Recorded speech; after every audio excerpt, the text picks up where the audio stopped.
Hello, everybody. Thanks again.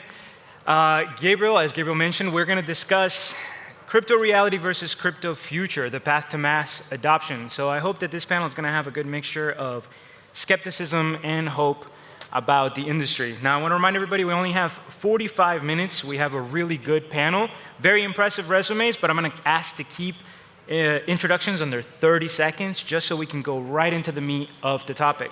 So why don't we start with you, Vachara? Who you are and why you're here. All right. My name is Vachara, co-CEO of Six Network. So Six Network is like the joint venture between three companies. The first company is Yellow Mobile Group from Korea. And the second company is UKBU, which is like a joint venture again between Tencent from China and UKB, one of the biggest startups in Thailand. This is one of the fourth companies that Tencent directly invests in Southeast Asia. And another company is Computerology. So we work for the creative industry. We have so many use cases, and we have more than 10 million active users in Thailand and in Korea. Yeah. Great. I'm Nicholas Ray. I'm the GM of Gifto. Gifto is a mass consumer token. We have a real user base, actual users using Gifto every day in UpLive. UpLive is a global live streaming platform with 60 million users. You can send virtual gifts denominated in Gifto. So today, I hope to be able to convince some of the skeptics out there that mainstream adoption is actually starting to happen. William Gibson has a great quote that the future is here, it's just not evenly distributed, pun intended, and I'd like to see what you guys think about that as well. Fantastic. Mitch. Hello, everyone. My name is Mitch Liu. I'm the founder and CEO of Sliver TV, which is a parent company to Theta Labs. So Theta is a decentralized video delivery network. Sliver TV started out 2 years ago in the esports streaming space, so competing with the likes of Twitch. Sliver today has about 7 million active users, and Theta is now partnered with a number of media entertainment companies, particularly in Korea, companies like CJ, a large conglomerate in the media entertainment industry, as well as MBN, which is a sort of the New York Times of Korea. Hey everybody, my name is Luke Wagman. I'm the chief evangelist of CoinMarketCap.com and the world's leading cryptocurrency information resource. Fantastic. All right, so we're going to try to keep an extra 5 to 10 minutes at the end to ask any questions. So if you think of anything while we're doing this panel, please go ahead and say that for the end. And to our panelists, don't be afraid to jump in at any time if you disagree. We're not afraid from controversy. We're speculating about the future, so share your ideas openly. Luke, I want to get things started with you. Sure. In the synopsis of this, we discussed the fact that cryptocurrency is just 10 years old. We know Bitcoin just celebrated its 10th birthday. Mm-hmm. You're very passionate about the potential of this space. So where do you think we are right now in comparison to where this space could be, and is it living up to its potential? Sure. So I think, reaching mainstream adoption, this reality where it's just become a part of our daily lives, I think we're still kind of a ways away from that. But I'm optimistic that we will get there. I think that it's totally possible that we will reach this reality where cryptocurrency just kind of is a part of our daily lives, right? Similar to how we have this emergence of a smartphone generation where kids are growing up. You can see YouTube videos of kids interacting with the glass tops on their coffee tables or the windows in their living rooms, trying to interact with the world around them simply because that's all they've ever known.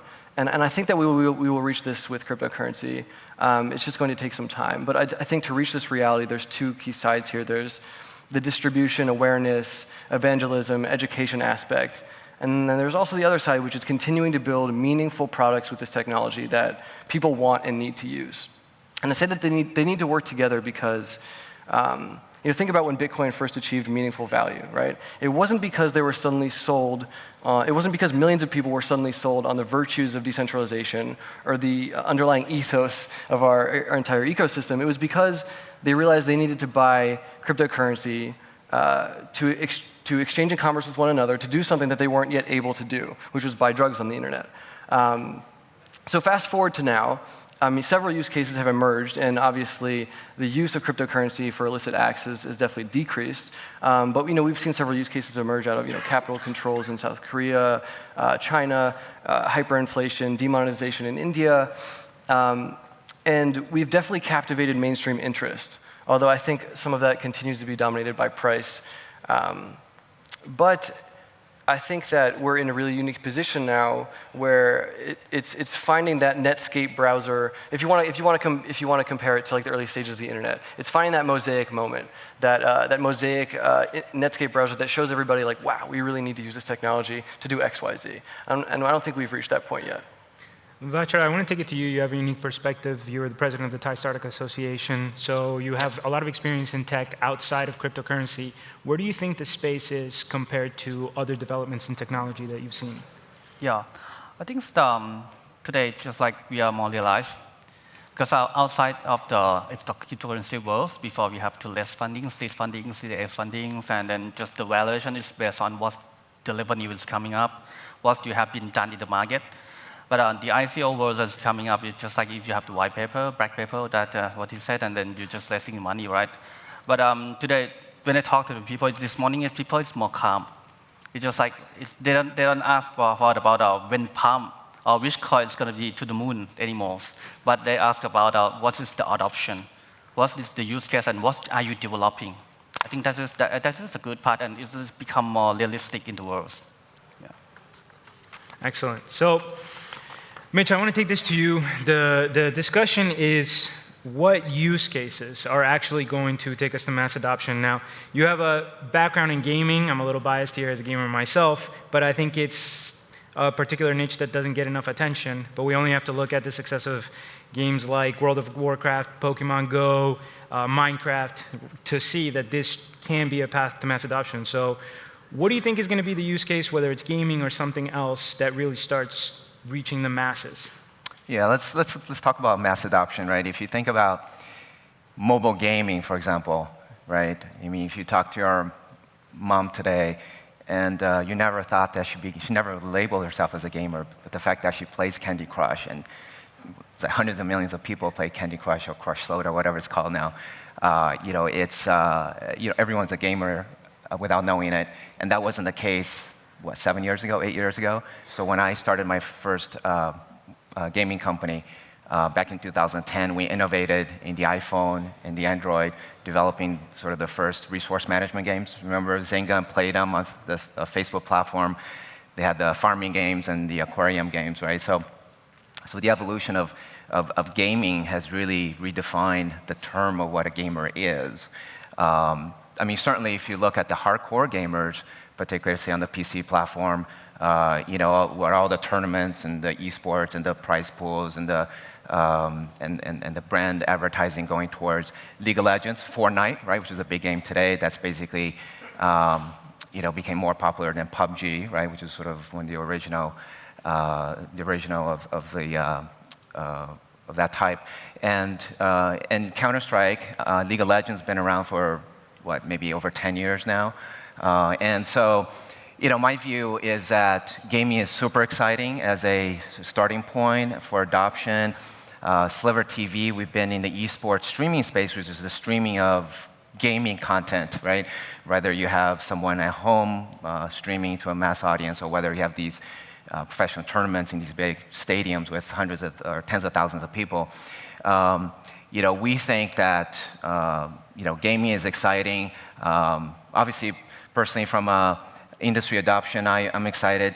Theta is operating within the video industry, so in the media entertainment space. I think broadcasting companies, content creators, anyone that's could be a individual streamer as a gamer, or could be a big broadcaster, like SBS, for instance, in Korea, right? So you have the wide range of.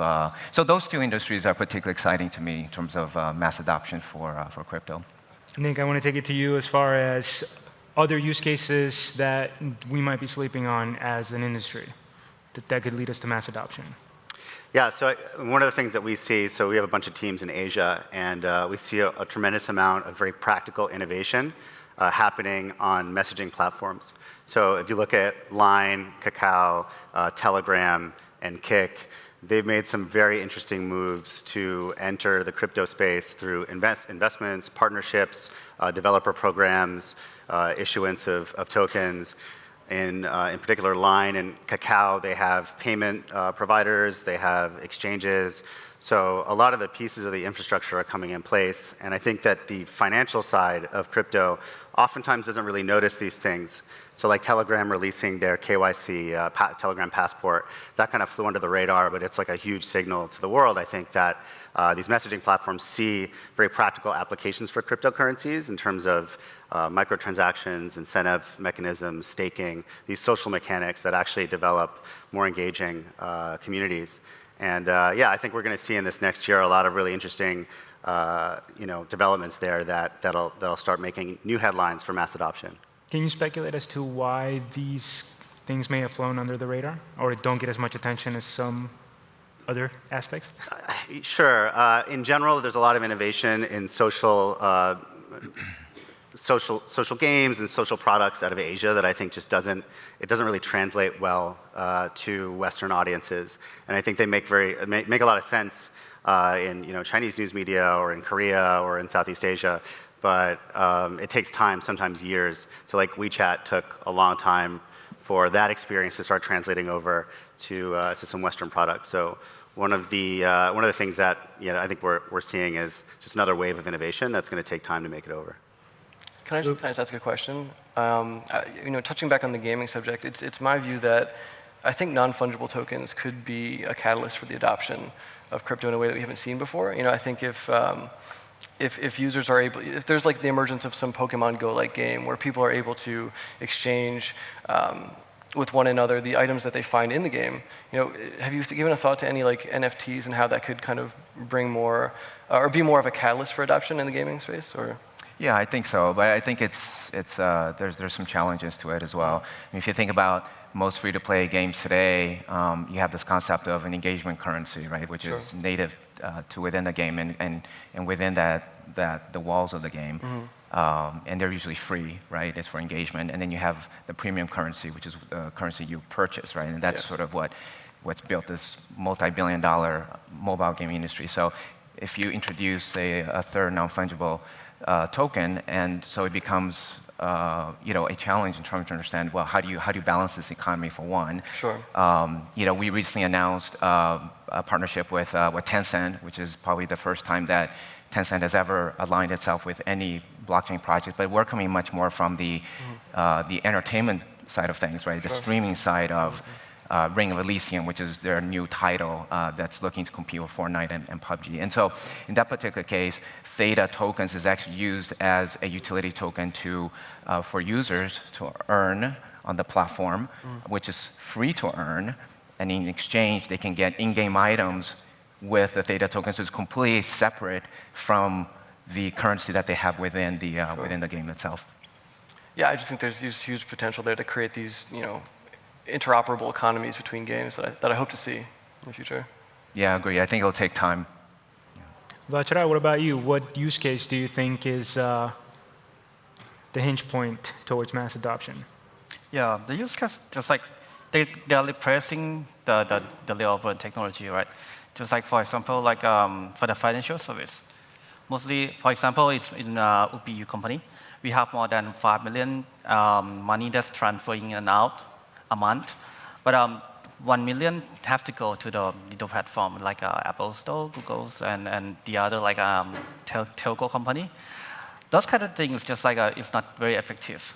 So the use case is just like if you can fix that, if you can connect with the bank, if you can connect with the OTC service, you can transfer the money with the very better transaction stuff. I think that would be better. And the game is another use case that we've seen a lot of Chinese companies that's doing the game over the blockchain, even the EOS platform. But that's kind of gamification that we have to adopt on the application. For us, before we built the wallet, the 6 wallet, which is really geeky, like you have to keep the secret key and you have to register on that. And we launched for a while, and then we figured it out that people, it's not that easy to use. As like your mom cannot do that. Even we have like early adopter, just early inventor that start doing that, early adopter that doing that, but early massive and late massive we have to wait for a while. We cannot let them, we cannot wait until they adopt that, but we have to make something that's better for them. That's seamlessly, really integrated, seamless, and that they don't think about it. This is the blockchain technology behind. right? Because even we use the internet right now, we don't talk about TCP/IP and blockchain right now. It's just like the TCP/IP, and that's why we have the blockchain conference, but we don't have TCP/IP conference because everything is already adopted and very seamless on that side. Right. So yeah, when we look at the internet, we didn't really ask people to adopt it. It was about creating technologies that became so essential to people's lives that they couldn't help but use it without making a conscious decision. I want to get involved in cryptocurrency. All right. So there's another point in the synopsis that talks about where will mass adoption happen first. And I had a little bit of a gotcha question for Andy, the founder of Gifto, but we have the general manager of Gifto here that's going to be representing him. So this is a quote from a recent blog post when you guys were announcing your move into Taiwan. So again, this is from Andy, and he said, quote, "In the US, things are highly regulated and few companies are willing to tackle blockchain and crypto projects. Europe is behind the market as a whole. Japan is heavily regulated. In China, crypto is completely banned. And in Korea, there's volume, but projects aren't able to issue tokens. Singapore possesses a great regulatory environment, but it's a very small market." All true statements. Right? All true statements. So you guys have a strong opinion. No gotcha so far. No gotcha so far, but then I want to give you a chance to kickstart this question. We see all these challenges in all these different jurisdictions. Yeah. Where do you see the revolution happening first, or the mass adoption happening first? So certainly, Taiwan is a very, very interesting market. It looks like Thailand is also a very interesting place based on a lot of the conversations I'm having today. But Taiwan in particular is very interesting, and why we have several partnerships there, including with an accelerator and an exchange. And, plain and simple, ICOs are legal. It's absolutely legal to issue tokens, and there's a lot of very promising regulatory activity happening right now. In terms of being a foundation and a home base for blockchain technology, you have many Fortune 500 software and technology companies have substantial presence there. So you've got lots of engineers, lots of product people, all kind of transitioning towards this industry and figuring out how to make a big splash. And third, and not to be forgotten, is the cultural and linguistic ties to mainland China and Taiwan's ability to navigate Southeast Asia as well. So in terms of being on the forefront there, yeah, I think there's a lot of opportunity in Taiwan. Mitch, you're at the heart of it in Silicon Valley. I know the US has a complicated regulatory environment. How do you see this topic? Yeah, so in our particular case, our parent company, Sliver TV, we're a Delaware C Corp. So we've always been a US company, and we raised 17 million in equity financing the traditional way, right? Silicon Valley investors, corporate investors like Samsung, Sony, et cetera. And then we did a token sale for Theta, which is our project, which is also a Delaware C Corp. So we are very US-based. Look, I think there's regulatory challenges everywhere. But from the technology standpoint, we've seen a lot of success and a lot of traction within the Korean market. Yes, ICOs is not legal in Korea, but if you have the technology and the potential to partner with, right? So Samsung VR Korea is changing really fast as well. So. Right, the application technology or the partnership. I mean, we found Korean companies to be really wide open, open arms in embracing blockchain as a decentralized technology and looking at it really, what will take it, in the next 3 to 5 years, right? We recently formed a partnership with KAIST University, which is sort of the MIT of Korea, and we're innovating and launching the first blockchain course there. So we really see that market as really a great seeding point. And Korea has traditionally been very early adopters, all sorts of technologies. And before we had smartphones in the US, right, everybody had one already in Korea. Vachara, I know you're involved with Thailand 4.0, a vision to bring Thailand into a more technology-based economy. What role do you think Thailand can play in the future of cryptocurrency? Oh, wow. All right. So I think because Thailand started very well so on the regulations, because right now they regulate on all of the cryptocurrency. If you are doing ICO, you can regulate it, exchange that regulated in Thailand right now. So that is the very well start for Thai market. And also, I think the other thing is if you look into back previous question about the revolution in the country behind. So if you're looking in Korea and Japan, they are very well infrastructure behind.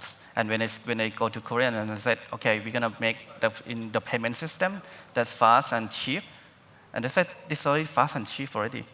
if you make something, it's just a few gap behind on the new technologies coming up. But in Southeast Asia, like Indonesia, like Thailand, like Vietnam, the infrastructure is not that well behind. Even the people doesn't have that much credit card. They're not tapping into the financial service yet. So they still use mobile phone. When they feel the money, they put on the phone because they don't have credit card. They don't have the bank account, even don't have the bank account. So this kind of leapfrog technology that is coming up, if the regulation is ready and it can use and legally right, so it can leapfrog from the previous technology to the new technology. Just like people using the PC to mobile, but the country like Indonesia, like Thailand, they just start on mobile first. Luke, Yeah. you're at CoinMarketCap. Sure, You're connected to every project. Sure, I think that the viral use case that really kind of helps to increase the rate of adoption is totally going to depend on geography.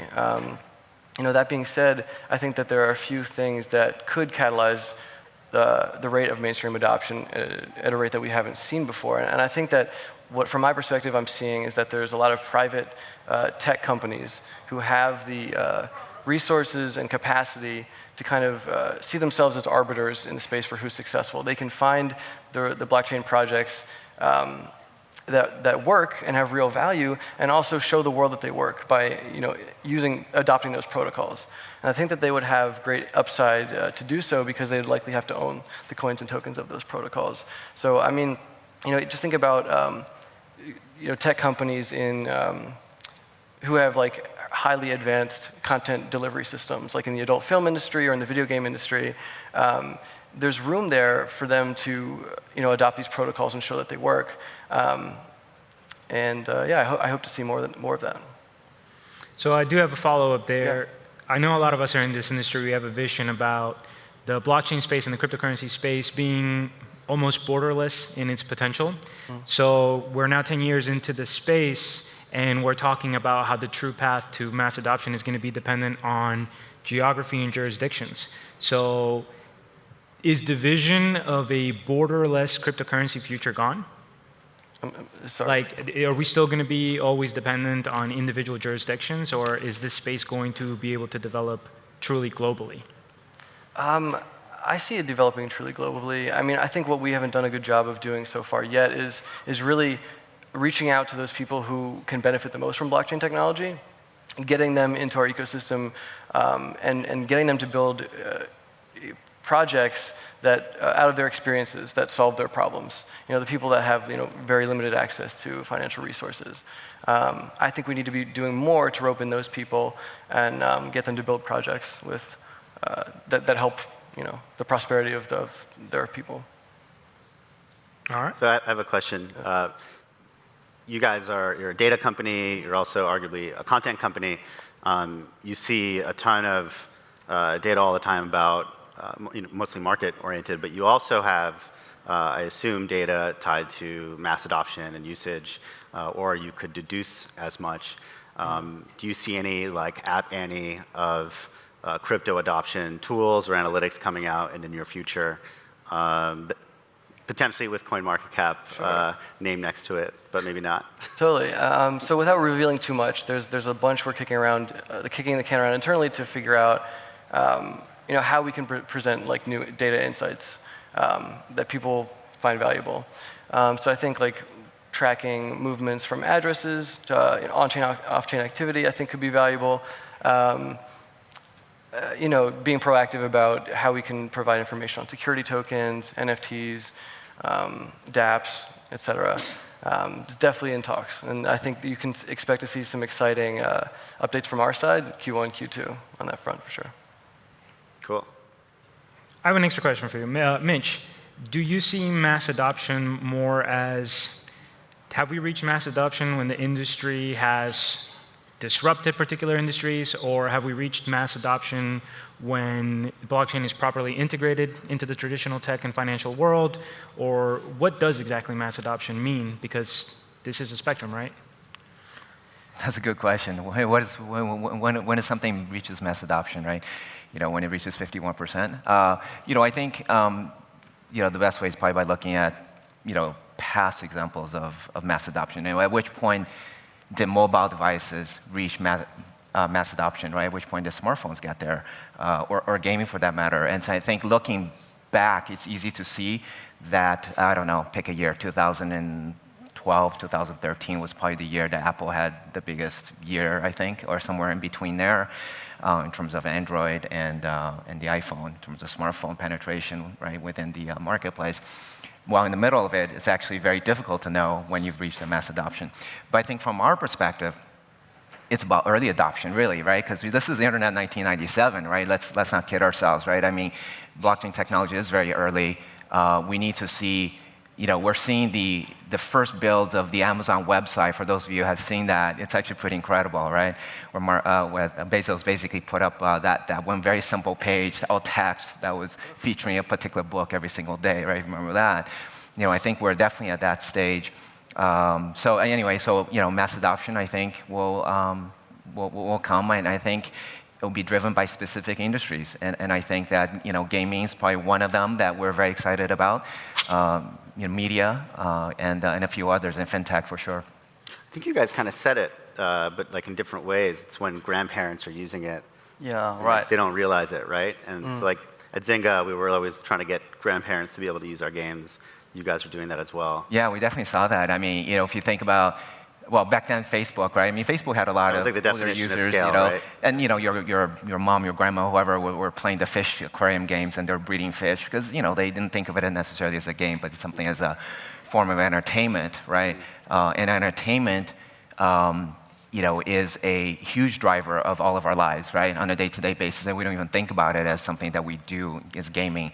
But in order to get there, again, it's just your point earlier. You can't be worried about these, private keys and digital wallets and addresses and taking tokens from here to here, which takes 6 steps and and all that stuff. But it needs be as simple as someone hits a particular website or opens a particular app, and they're earning tokens. Those tokens just happens to be, crypto tokens, right, on a blockchain. But the user doesn't necessarily have to know that behind the scenes, right? Yeah, it's like social login, not keys, right? And instead of Etherscan being a bunch of hashes, it's like all these little worlds that you can peer into and see what's there. These kinds of fun experiences versus very geeky ones. Yep. Well, at the end of the day, we really can't compare right now from a user perspective. Using something like PayPal is so much simpler than almost every currency on the market. So I guess another question would be, seeing as though the technology exists and we already have other examples from other industries, why is the user experience so poor in our space so far? That can go for anyone. I think user experience to adopt that, we like a startup working in that way. So we have so many methods like to the A/B split test, like hook gamification, and adopted user experience along the way to bring the user in. And I think at this time we are forced to create that kind of user experience and forced to work on that. That's very much because since you see that the crypto price is going down a lot, and so many ICO projects average ticket size that they left is about like 10,000 Ethereum or 30,000 Ethereum. That's kind of the thing. Think about that. If the prices go down and they didn't cash out, so right now, then we have like only 1 million or 2 million left in the pocket. That's just very low if the team is based in Japan or some country that the living the hiring fee is very high. So what they have to do, they have to making money. To get money from the transaction fee, if you have like $5,000 a month, transaction fee is still very low. It cannot feed the team. So they have to think about that, how they're gonna making money, how they're gonna find the money to feed the team, and how they're gonna survive another 3 years until the very mass adoption that's coming up, and the product is really launched and get many users on the market. I think this is a good time, and that is what I say, that this is really good that not nobody to talk about when Palm, when Moon again, just deliver the products, making money. I think that is the key on the mass adoption, and we forced to do that. So the last point in the synopsis asks, when will institutions jump on board and how will the markets and consumers react? So I want to focus specifically on the idea of when will the institutions jump on board? I think we've been hearing for a while that it's right around the corner. So again, for anybody, when will we see true institutional commitment to the cryptocurrency space? I think we can start to expect to see that more when we have smaller companies successfully profiting off of adopting this technology, right? When that's going to happen, I mean, I think it already is happening, right? I think that there already is a lot of eyes on us, and there's a lot of interest in our industry right now, and kind of how to employ this technology to increase user experience, make more money, right? No, I know. We're talking about predicting the future here. Yeah. I don't expect anybody to be right. Mitch, do you have an idea about? Yeah, I mean, I think from a private sector standpoint, I mean, if you look at in our particular case, the traditional venture capital firms that invested in our company, we were their first token sale participant, right? We did a private token sale, and so we had to go through all the steps of working with them in how to even hold these tokens, right? And how does this go on? You know, in the back office accounting standpoint, right? So the LPs understand, what the value of this is and how do you value it. But we're beginning to already see that even private equity firms, the later stage funds, are beginning to invest and allocate more funds towards token projects. So that's definitely starting from that end of things. So we're getting closer to 10 minutes left. I do want to leave some time for audience questions, so you can start getting your questions ready. But as we approach that time, I want to leave it open for any points that anybody on the panel feels we haven't had a chance to cover, or...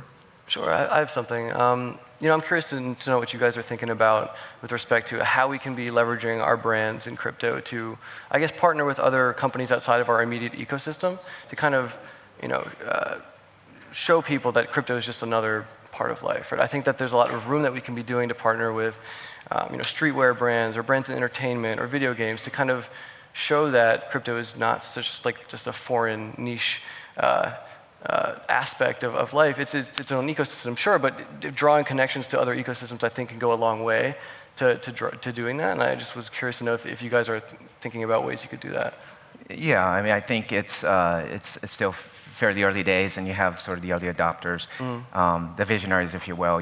As part of Sliver, we partner with Gifto, their esports, their energy drink, sort of similar to Monster Energy, but they're up and coming, and they're sold primarily online, so they have no physical retail yet. And so in this particular case, the CEO is very forward-thinking, is early investor in Bitcoin, right? And super excited about the technology. So we kind of, put together a marketing program where users could earn Theta tokens on the Sliver side, and in turn exchange that and actually get a discount towards their G Fuel purchase, right? Or to actually getting a free tub of G Fuel. And so, almost from an e-commerce standpoint, but it's very centered around this particular esports demographic and gaming, which it just happens that primarily 15 to 25, 30-year-old males who are watching and playing these types of games, and of course early adopters of cryptocurrency as well. Yeah. So they understand the value. Yeah, those associations I think are really important to draw. I mean, I think it immediately makes sense to partner with esports brands. I think streetwear could be interesting. I think there could be a lot of cool things done there. Think about companies like G-Shock or Supreme or other streetwear brands that kind of partner with brands outside of their immediate ecosystem. I think there have been some really cool projects. Something that we're thinking actively about is how we can leverage our brand to do some more of that without dropping too much detail, but yeah. Yeah, and it's a little tropey, but going back to the example of the internet, I think the quote-unquote mass adoption didn't really come when a bunch of internet companies succeeded, but when internet became integral to operation for every business, right? Totally. So we are getting closer. I want to give a chance for the audience to ask some questions, please, for anybody on the panel, if anybody has any questions. We have a question right over there. I think you could walk up to this mic, probably. That works.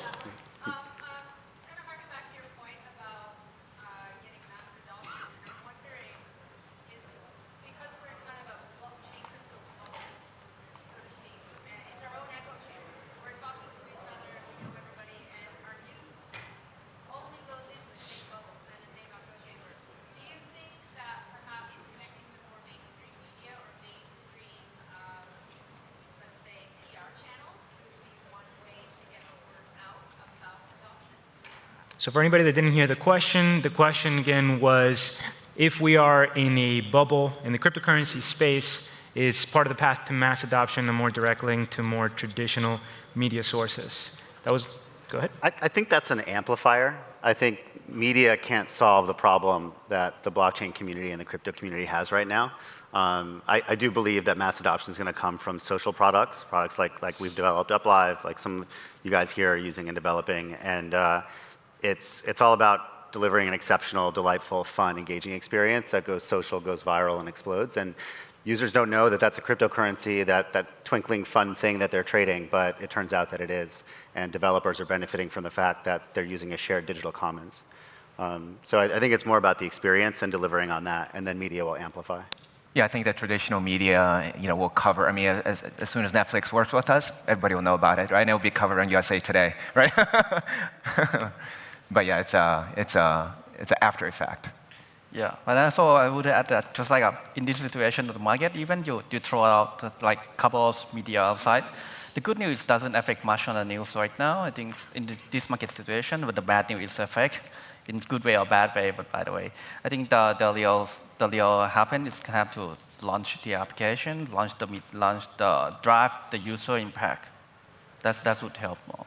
Yeah. I would also like to add on there that I think an argument can be made that there's already been a fractionalization of the media, and the mainstream media itself is maybe not as influential as it used to be. And what we see is a series of echo chambers in a lot of different sectors. Sure. Any other audience questions, please? None so far? Nick, I know you had a question for Mitch, so I want to give you an opportunity. Oh yeah, I was curious about, so you worked on, or founded Tapjoy? I did. Yeah. So what are some of the lessons you have from incentivizing users to do things, and how that applies to crypto? Sure. Just for the audience, people that don't know what Tapjoy is, because it's not a mainstream media brand, right? So Tapjoy is a mobile advertising company. So we started first on the Facebook platform back in 2007-8, and then became a mobile advertiser. So if y'all play video games, mobile games, and you see a video ad that's 10, 15 seconds long, and you earn some coins after that, that's the concept of micro incentives, if you will. It's for the user's attention. Watching that particular video ad, you get whatever 10 coins in Candy Crush or whatever game you're playing.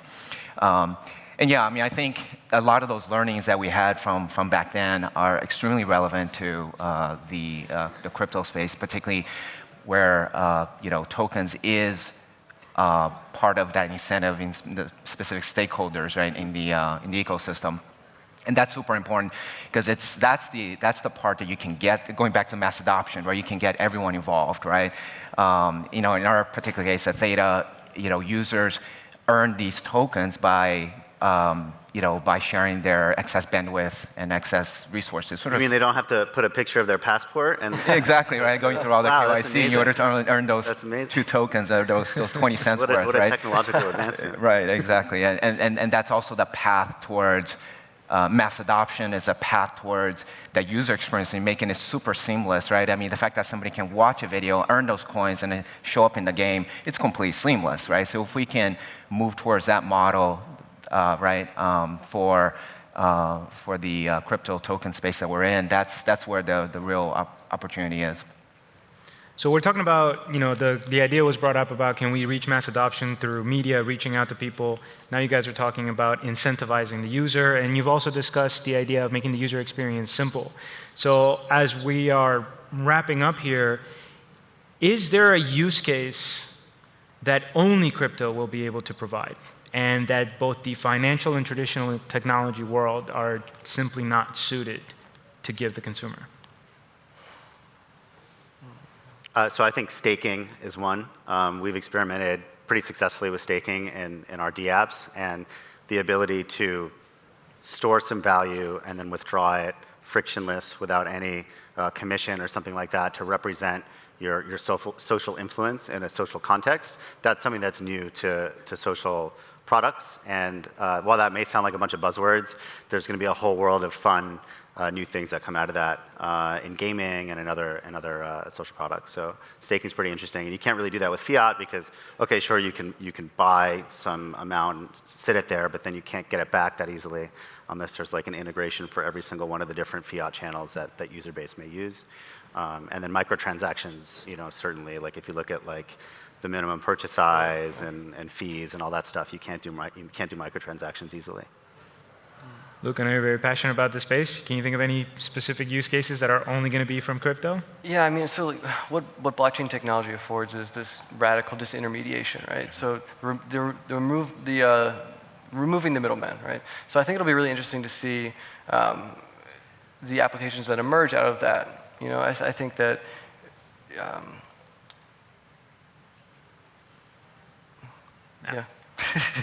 I think the other part is about the all the crypto can do is about the intangible asset. Because intangible, that's intangible, so you cannot define that. But if you can store some kind of intangible assets into the cryptocurrency, and that you can have the value on that, and you can trade on the intangible asset. But how to recognize that intangible assets into the tangible assets, like what he said about the social influencer, that is intangible. But if you can store that they have your measurement part on that part, and you can do the commerce on the intangible asset that you have, I think that's another way that you can do. Excellent. So as we're, again, getting close to wrap up, I want to give another opportunity if we have any more audience questions. No? Any closing remarks? There's one question in the back. Yes. I didn't see you. Please. Sliver, which is rugby, touch rugby. I'm from Vancouver, but live in Vietnam. My company's a startup, but I've got a bit of a problem. I just got back from San Francisco to open up a U.S. bank account because I'm a nonprofit and I need a U.S. bank account. I don't know if I'm successful. A guy at Citibank submitted all the forms. I'd rather just have a Bitcoin solution and also take fiat and credit cards.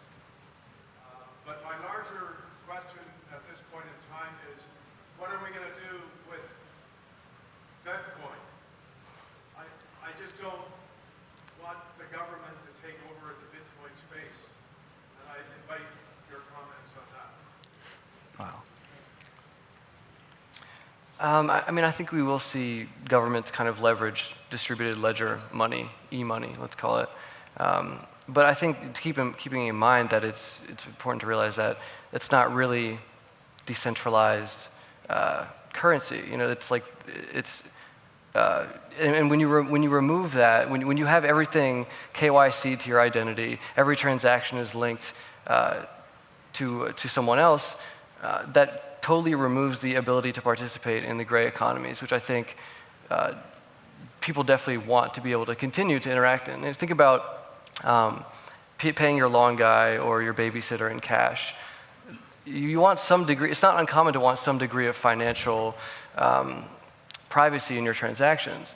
And so I think that if we were to move in that direction, it might even catalyze the adoption of cryptocurrency as we know it at a faster rate, because people want to be able to transact with one another and not have it tied to their identity, right? So I think that's it shouldn't be so much of a worry. Anyone else want to tackle that question? All right, so I think that's going to do it. That's going to be mass adoption, crypto reality versus crypto future. Thank you all very much for being here.